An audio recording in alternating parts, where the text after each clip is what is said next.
किंबहुना युद्ध झाल्यामुळे आपल्या गॅसला झळ मिळत नाहीये असंही म्हणता येईल. याला आपण काय करतोय, आपलं सरकार त्याला काय तोंड देत आहे, युद्ध कुठल्या बाजूने चाललंय, युद्ध थांबणार की नाही, युद्ध असंच चालू राहिलं तर त्याचा परिणाम काय होणार, युद्धानंतर पश्चिम आशियाची परिस्थिती काय असणार, अनेक प्रश्न आपल्या मनात असतील. पण युद्धशास्त्रातला एक फार इंटरेस्टिंग नियम आहे की युद्ध सुरू करणं तुमच्या हातात असतं, थांबवणं हे कोणाच्याही हातात नसतं, हे केवळ नियतीच्या हातात असतं. की परराष्ट्र व्यवहारामध्ये कोणी पक्के मित्र, सच्चे मित्र आणि सच्चे शत्रू असा भाग नसतो. आधीचा इराण फार वेगळा होता. यांनी सगळ्या कट्टर धर्मांध पद्धती आणल्या आणि मग त्याला काय करायचं होतं, त्याला करायचं होतं सगळ्या मुस्लिम जगताचं नेतृत्व त्याला करायचं होतं.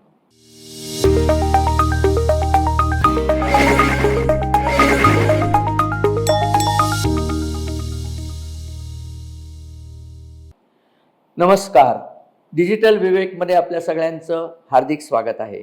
मी चंद्रशेखर नेने, आंतरराष्ट्रीय घडामोडींचा अभ्यासक. माझ्याबरोबर आशिष केणी व्हिडिओग्राफर आहेत.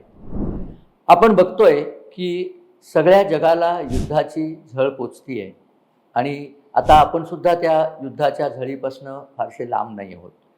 त्याचं पहिलं कारण आपल्याला जाणवतंय की सगळ्या देशभर आपल्याला भारतात कुकिंग गॅसची टंचाई हा विषय अतिशय वेगाने पुढे पसरतोय. अर्थात सरकारने सांगितलेलं आहे की खरी टंचाई नाही आहे, अफवा जास्ती आहेत आणि अफवांमुळे लोकांनी जास्ती सिलेंडर बुक केले वगैरे वगैरे.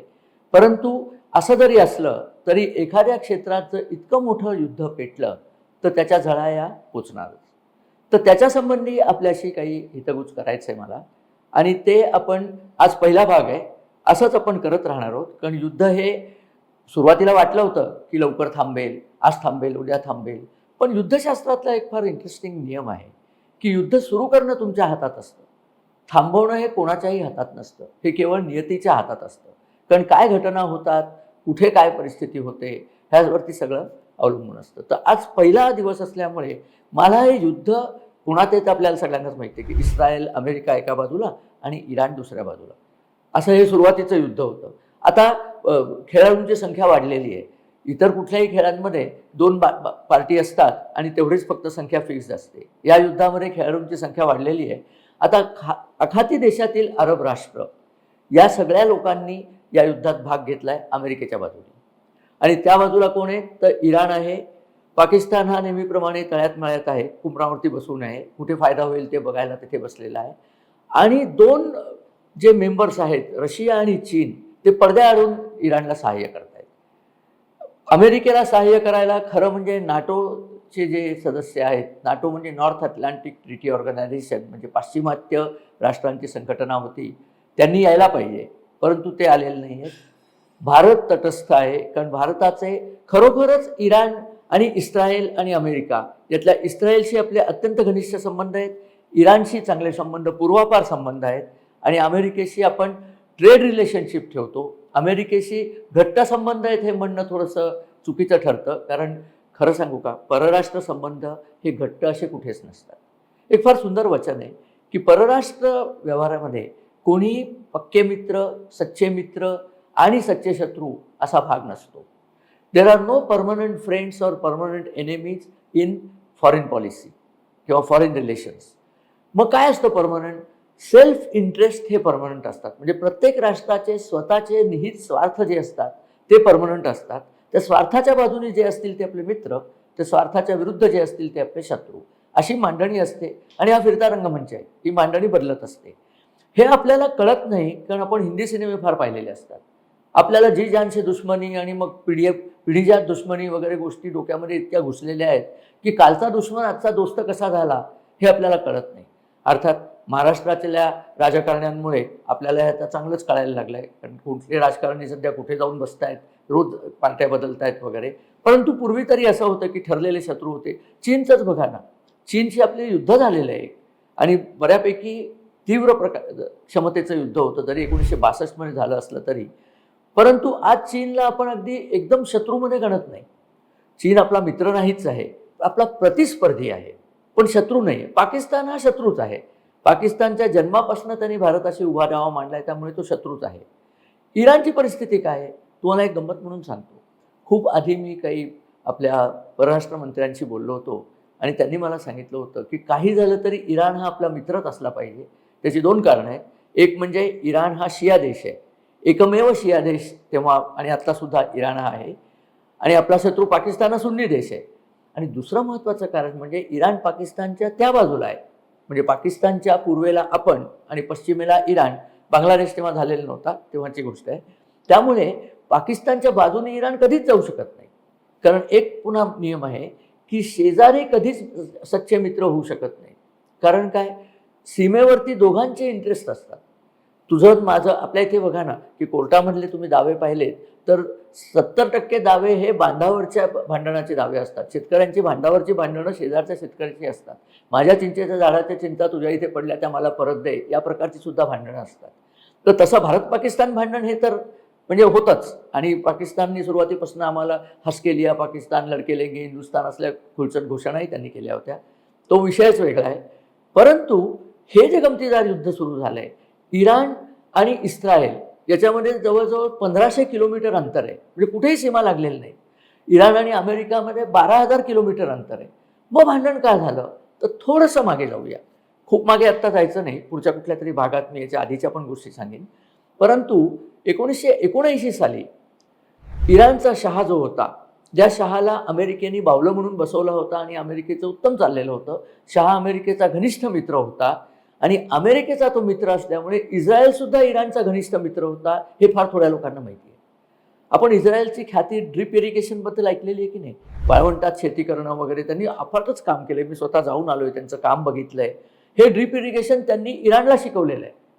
तुम्ही म्हणाल हे कसं झालं, कारण शहाला माहिती होतं इराणसुद्धा वाळवंट प्रचंड आहे इराण देशामध्ये, तर इथे शेती करायची तर आपल्याला बाहेरची मदत लागणार आहे.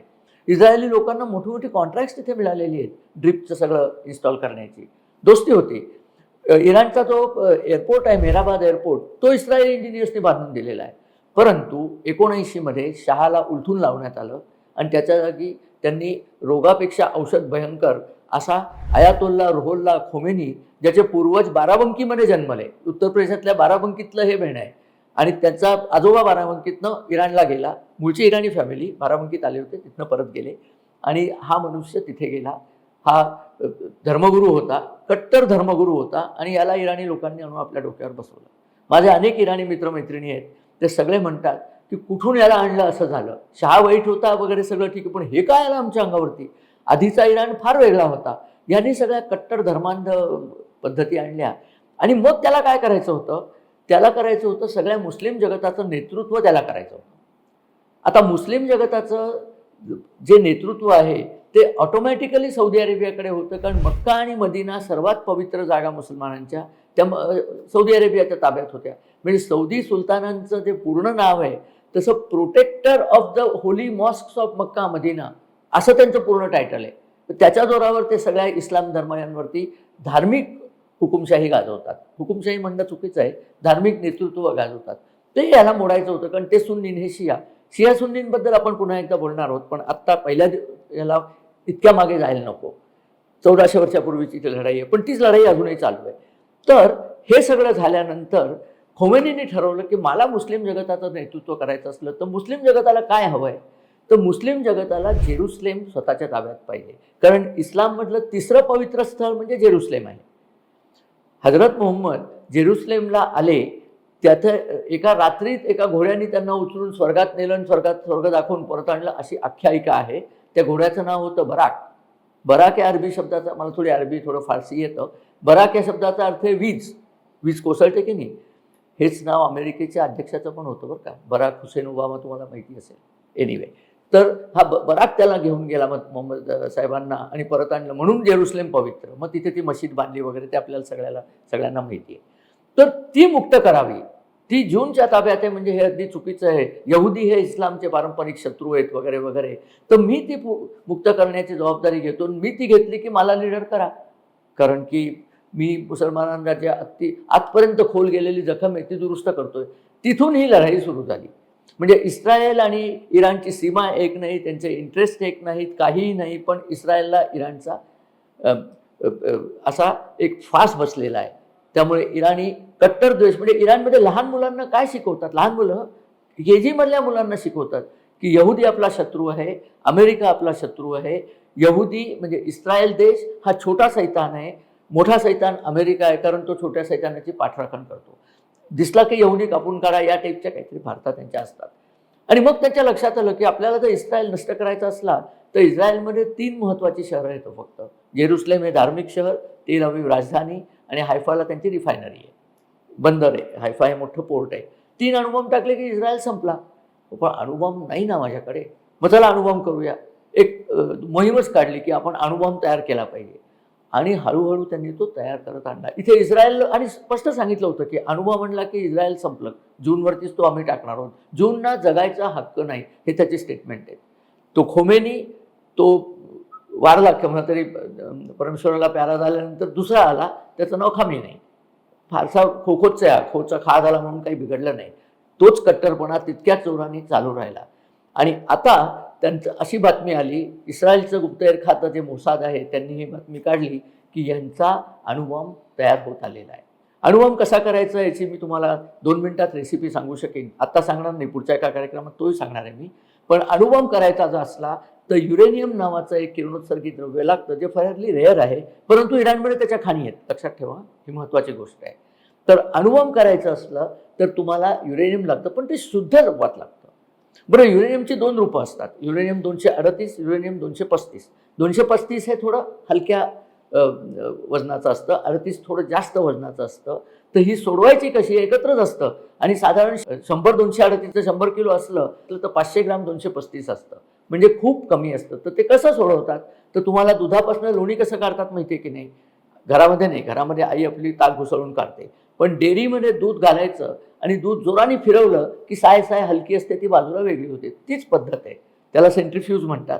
आणि युरेनियम ऑक्साईडचं सोल्युशन घ्यायचं, ते फिरवायचं, त्यातनं हलकं बाहेर काढायचं. असं खूप वेळा करायला लागतं. साधारण एक असं 50-60 हजार वेळा फिरवलं की जे बारकसं येतं ते त्याला वेपन ग्रेड युरेनियम म्हणतात आणि ते शुद्ध युरेनियम असतं. 5% जर शुद्ध युरेनियम असलं तर तुम्हाला अणुवीज निर्मिती करता येते. त्यामुळे इराणला अशी अट घातली होती की तुम्ही 5% करायचं आणि थांबायचं. आत्ता तेच कबूल करतायत की आमच्याकडे 60% शुद्ध युरेनियम आहे.